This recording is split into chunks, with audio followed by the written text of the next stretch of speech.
Hello नमस्कार सभी UP aspirants को। आज मैं पढ़ाऊंगा हिमालय के बारे में। और हिमालय के बारे में बेसिक तो सभी जानते हैं, लेकिन मैं यूपीएससी की दृष्टि से और जो टफ एग्ज़ाम है उनकी दृष्टि से पढ़ा रहा हूँ। अब हम देखते हैं हिमालय। हिमालय एक नवीन बलित पर्वत है जिसकी उत्पत्ति सीनोजोइक काल में हुई थी और हिमालय की वजह से ही आज भारत में सभी प्रकार की क्या पाई जाती है,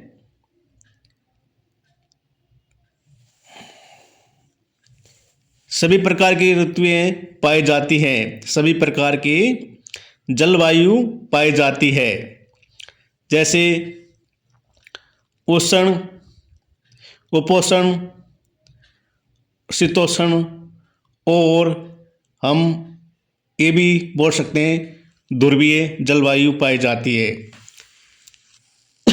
दूसरी बात, जो हिमालय पर्वत है वो एक भारत की रक्षा भी करता है। रक्षा किससे करता है? अगर पॉलिटिकल तरीके से देखा जाए तो वो चीन से हमारी रक्षा कर रहा है। उधर से देखा जाए तो नेपाल से भी हमारी रक्षा कर रहा है और म्यांमार से भी रक्षा कर रहा है और अफगानिस्तान, पाकिस्तान से भी रक्षा कर रहा है पॉलिटिकल तरीके से। जलवायु तरीके से देखा जाए तो हिमालय पर्वत जो साइबेरिया से आने वाली ठंडी जलवायु से भी रक्षा कर रहा है। अगर हिमालय नहीं होता तो यहाँ पर भारत में शीत लहरें चल रही होती और उसका प्रभाव हमारी खेतियों पर भी और वनों पर भी पड़ता, साथ में हमारी शरीर पर भी उसका प्रभाव पड़ता। इसलिए हिमालय हमारे भारत के लिए बहुत बड़ी देन है। अब देख लेते हैं हिमालय पर्वत। हिमालय पर्वत एक नवीन पर्वत है जिसकी उत्पत्ति सीनोजोइक काल में हुई थी और देखा जाए तो हिमालय की अभी भी ऊंचाइयां बढ़ रही है। हिमालय को 4 भागों में बांटा गया है। किसके आधार पर बांटा गया है? संरचना के आधार पर। उसमें पहला भाग है ट्रांस हिमालय, फिर ग्रेट हिमालय या बृहत हिमालय या हिमाद्री हिमालय, फिर लघु हिमालय और फिर शिवालिक श्रेणी। उसके नीचे फिर जैसे भाबर है, तराई है, बांगर है और खादर इत्यादि क्षेत्र आ जाते हैं। जो काराकोरम जो ट्रांस हिमालय का भाग है, अब काराकोरम में कौन कौन सी, ट्रांस हिमालय में कौन कौन सी श्रेणी आती है? जैसे काराकोरम आती है, लद्दाख आती है, जास्कर आती है, 3 श्रेणी आती है। लिखा भी है, आपको दिख रहा होगा, काराकोरम, लद्दाख, जास्कर। जो काराकोरम श्रेणी में वहाँ पर K2 है, मतलब जो अभी पाक अधिकृत क्षेत्र है उसमें गॉडविन ऑस्टिन एक पर्वत चोटी है जिसकी ऊंचाई 8,611 मीटर है और काराकोरम और लद्दाख के बीच में नुब्रा घाटी स्थित है और लद्दाख से नीचे जास्कर श्रेणी है। तो ये किसके हैं? ये ट्रांस हिमालय के भाग है। अब ट्रांस हिमालय से ऊपर पामीर का पठार है जिसे हम विश्व की छतरी कहते हैं। और जो पामीर का पठार है वो किन किन श्रेणियों से, पर्वत श्रेणियों से मिलकर बना हुआ है? Kunlun mountain, Tian Shan mountain, Hindu Kush पर्वत से मिलकर पामीर पठार बना हुआ है। और हिंदुकुश को हम पृथ्वी का तीसरा ध्रुव कहते हैं। तीसरा ध्रुव क्यों कहते हैं? क्योंकि यहाँ पर मतलब पूरे बर्फ से ढका हुआ है। हिंदू कुश मतलब पामीर का पठार। जो सुलेमान रेंज है वो भी हिमालय का ही भाग है और ये कहाँ पर प्रेजेंट है, ये पाकिस्तान में प्रेजेंट है। अब देख लेते हैं हम पश्चिम हिमालय और पूर्वी हिमालय। जो पश्चिमी हिमालय है उसका आकार चौड़ा है, जबकि पूर्वी हिमालय का आकार पश्चिमी हिमालय की तुलना में छोटा है। जो पश्चिमी हिमालय है वहाँ पर वनस्पतियाँ न के समान होती है और यहाँ पर 100 सेंटीमीटर से भी वर्षा कम होती है, इसलिए यहाँ पर वनस्पतियाँ नहीं पाई जाती है और जीवाश्म भी नहीं मिलते हैं और पेट्रोल की कोयले की खानें भी नहीं मिलती है। जबकि पूर्वी हिमालय में सदाबहार वनस्पतियाँ पाई जाती है, यहाँ पर जीवाश्म भी मिलते हैं और पेट्रोल की खानें भी अधिक मात्रा में मिलती है। और जो पूर्वी हिमालय है उसमें 200 सेंटीमीटर से भी अधिक वर्षा होती है। जो पश्चिमी हिमालय नंगा पर्वत से लेकर के नामचा बरुआ पर्वत तक लंबाई है, इसकी लंबाई लगभग 2400 किलोमीटर है हिमालय की। और जो काराकोरम श्रेणी है उसमें विभिन्न प्रकार की हिमनद पाए जाते हैं, उनका नाम देख लीजिए एक बार। जैसे काराकोरम पर स्थित है सियाचिन, स्पारा बियाफो, बालतोरा, बातूरा, चोंगलुंगमा, खारदोपिन इत्यादि। तो ये काराकोरम पर हिमनद है जिनसे नदियाँ निकलती है। अब एक बार भारत पर भू आकृति देख लेते हैं। जैसे 100% में से 11% पर पर्वतीय भाग है, 18% पर पहाड़ी क्षेत्र है और 28% पर पठार है और 43% पर मैदानी क्षेत्र है।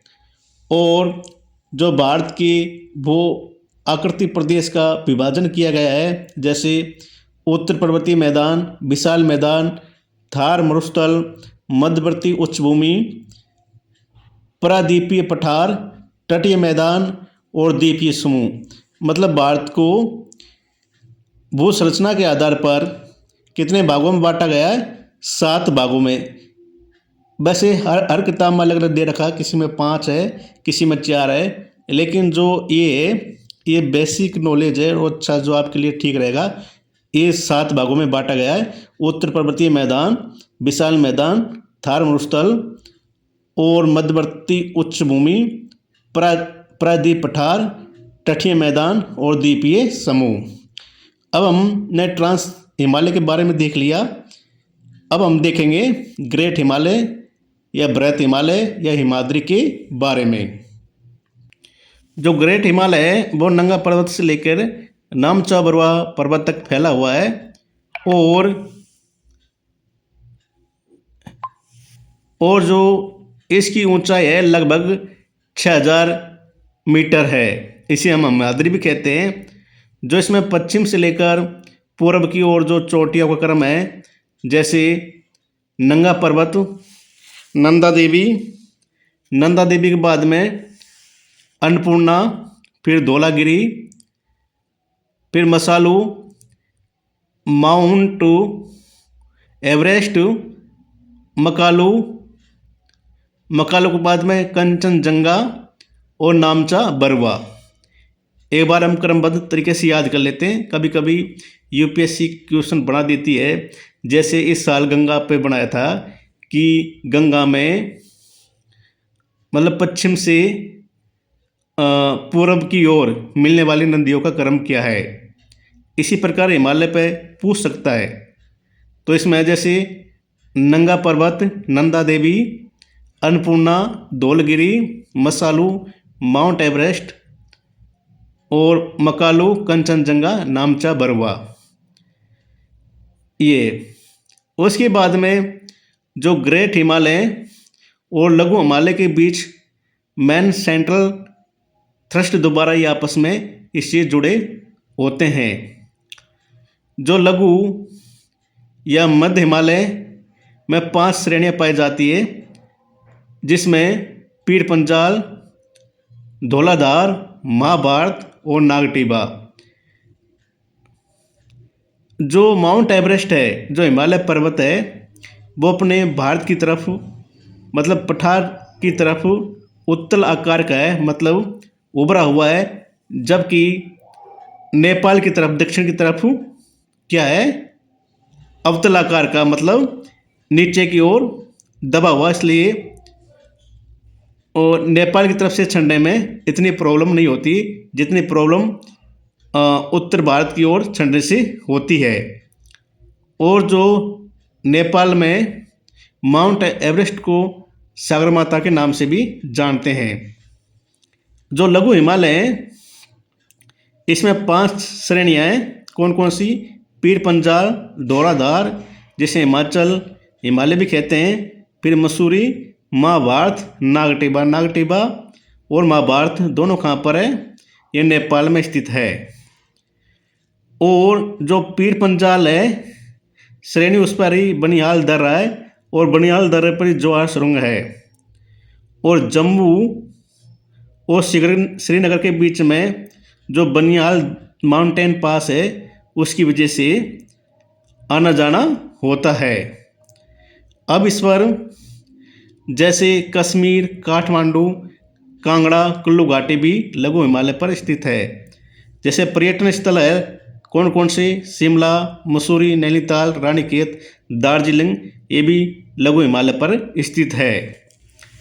अब देख लेते हैं जो शिवालिक श्रेणी और मसूरी, जो शिवालिक श्रेणी और लघु हिमालय मैन बाउंड्री फॉल्ट दोबारा आपस में जुड़ा होते हैं। जो शिवालिक है वो नई नवीन बलित पर्वत श्रेणी है। इसमें बहुत सारी छोटी छोटियाँ पहाड़ियाँ पाई जाती है। अब अरुणाचल प्रदेश में जो पहाड़ियाँ पाई जाती हैं वो पश्चिम से लेकर पूर्व की ओर देखेंगे हम क्रम, उसमें जैसे ये अरुणाचल प्रदेश है, ठीक है, देख रहे हो अरुणाचल प्रदेश, और ये म्यांमार है। अब इसमें हम क्रम देखेंगे, जैसे डफला, मिरी, अहोर और मिसमी, ये शिवालिक श्रेणी का भाग है। उसके बाद में अरुणाचल प्रदेश और मतलब पूर्वी भारत और म्यांमार के बीच में जो शिवालिक श्रेणियाँ हैं उनमें जैसे पटकाई-बुम अरुणाचल प्रदेश में, फिर नागा पहाड़ियाँ वो भी शिवालिक श्रेणी का भाग है। लेमाटोल जो कहाँ पर है? मणिपुर में स्थित है, ये भी इसका भाग है शिवालिक श्रेणी का। फिर मिजो श्रेणी वो भी शिवालिक श्रेणी का भाग है। और अरायकोमा वो जो म्यांमार में स्थित वो भी शिवालिक श्रेणी का ही भाग है। तो साथियों आपको समझ में आ गया। उसके बावजूद मैं आज सिर्फ हिमालय के बारे में पढ़ाऊँगा और नदियों के आधार पर भी हिमालय को 4 भागों में बांटा गया है। कौन कौन से हैं 4 भाग देख लेते हैं। कश्मीर या पंजाब हिमालय, कुमाऊँ हिमालय, नेपाल हिमालय, असम हिमालय। अब जो कश्मीर और पंजाब हिमालय ये सिंधु नदी से लेके सतलुज नदी तक है, ठीक है। फिर है कुमाऊँ हिमालय सतलज नदी से लेकर काली नदी का बीच का क्षेत्र है।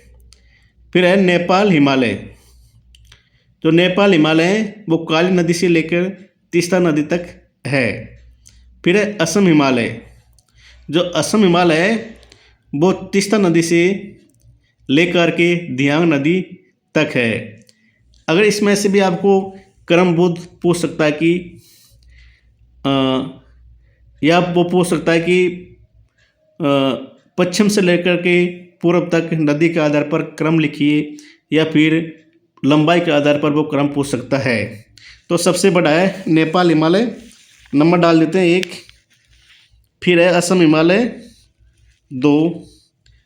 फिर उसके बाद में कौन सा, कश्मीर हिमालय 3 नंबर पे, और 4 पे कुमाऊं हिमालय। तो हेलो साथियों, आज की मेरी जानकारी कैसे लगी प्लीज़ मुझे कमेंट्स में ज़रूर बताएं। बाकी कल मैं अरावली श्रेणी, मारवाड़ का पठार, मालवा का पठार, बघेलखंड का पठार, बुंदेलखंड का पठार, शिलोंग का पठार, दंड काटने का पठार, कर्नाटक का पठार, तेलंगाना का पठार इत्यादि पढ़ाऊँगा। दूसरी बात पश्चिम का पठार और पूर्वी भाग इत्यादि मैं पढ़ाऊँगा। प्लीज़ मेरे इस चैनल को आप लाइक, सब्सक्राइब, शेयर ज़रूर करें। जय हिंद, जय भारत।